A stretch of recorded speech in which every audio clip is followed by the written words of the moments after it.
Hi, Earth signs, Taurus, Virgo, and Capricorn. Welcome po sa ating channel. At ito yung Timeless Gabay Tarot reading for Taurus, Virgo, and Capricorn.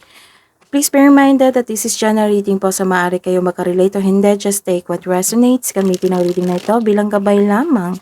Balik po kayo dito bukas para sa ating daily Gabay Tarot reading. Please like, subscribe, and click bell button for notification para po updated po kayo sa daily tarot reading natin.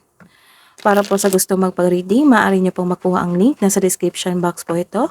Message lang po ako sa Messenger. Maraming salamat po.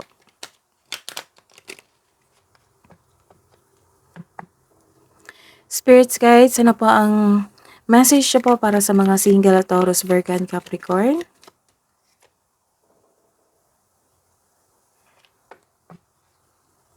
Oh, may nag-confess sa inyo sa araw na ito. Na-realize niya, you are finding out the truth.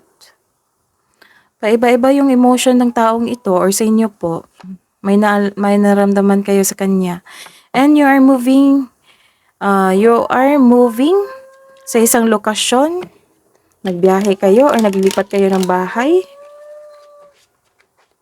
Para po sa mga may relasyon, pasensya na po sa ingay.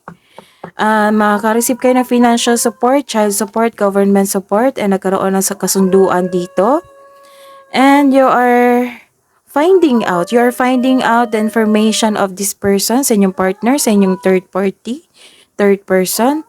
And hindi mo matiis ang inyong partner. Hindi kanya matiis, ganun. Let's see. Clarification po para sa mga single na Taurus, Virgo, and Capricorn. Sa mga single po, spirits, guides, verge, realization, roller coaster, and sold.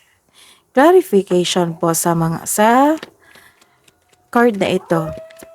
Sensya na po talaga sa ingay. Naiinis, naiirita kasi yung aso namin sa nagbebenta na puto eh. Sa mga may relasyon po, clarification of this reverse card po. Sa mga single dyan, nagkaroon ng hard work dito. Sobrang focus kayo sa inyong trabaho ngayon.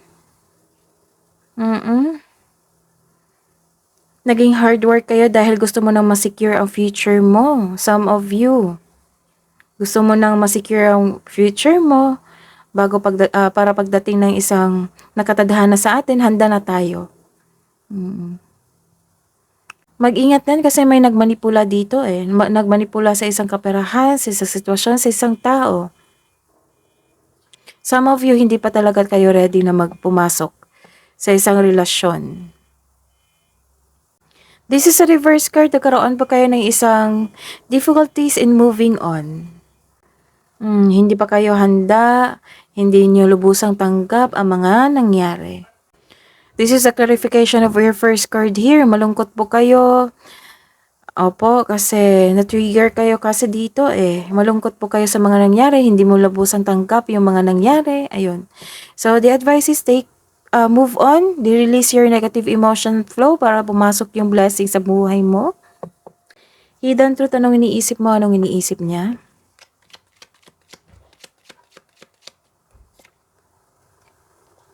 I will wait for a sign from you.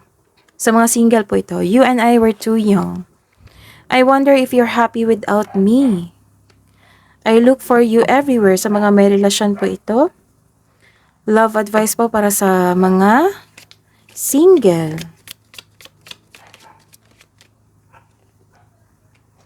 You are taking time to yourself. Nagkaroon ng beauty ritual. And you're taking time to your family. Love advice po. Para sa mga may relasyon, nagkaroon talaga ng away dito. The intensity of a true soul connection includes great highs and lows. And past lives, we reunite with our loved ones over and over again through many different lives. Love advice po para sa mga single. Passion and magnetic and seductive quality surrounds you at present. Enjoy it. Sa mga may relasyon, twin flames, your passion ignites. That is your reading po. Taurus, Virgo, and Capricorn, please like, subscribe, and click bell button for notification para updated po kayo sa daily tarot reading natin. Maraming salamat po.